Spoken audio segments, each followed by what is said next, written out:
the value of the interaction, you get less and less interest. So there's not a lot of interest on the part of, let's say, your local telecommunications company to take your customer service call about your down phone line or your down internet service over video. Very little, in fact, zero appetite to do that.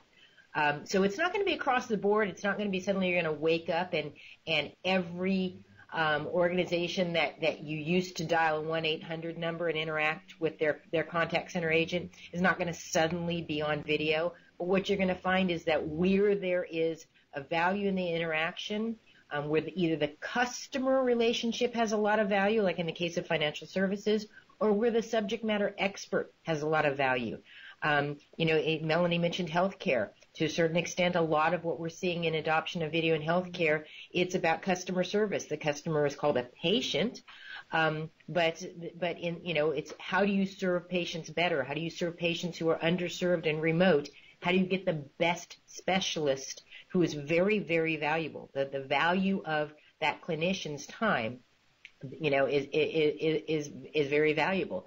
So where you have an intersection of value, either value of the subject matter expert, value of the customer relationship, value of the product or service being sold.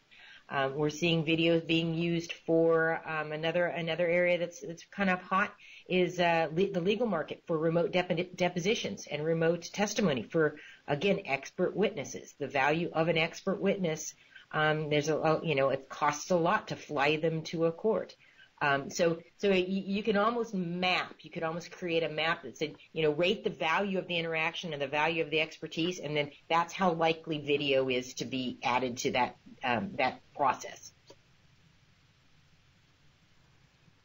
Thanks, Joan. There's a couple of questions about education in particular. I just want to point out that in Melanie's paper, that is one scenario that she looks at, looking at the day in the life of a college student in 2025, which is really fascinating.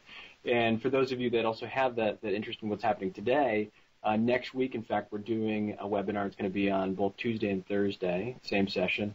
And in that event, we're featuring our customer at Arizona State University. And you're going to hear about an innovative scenario where they actually have scientists in Panama doing research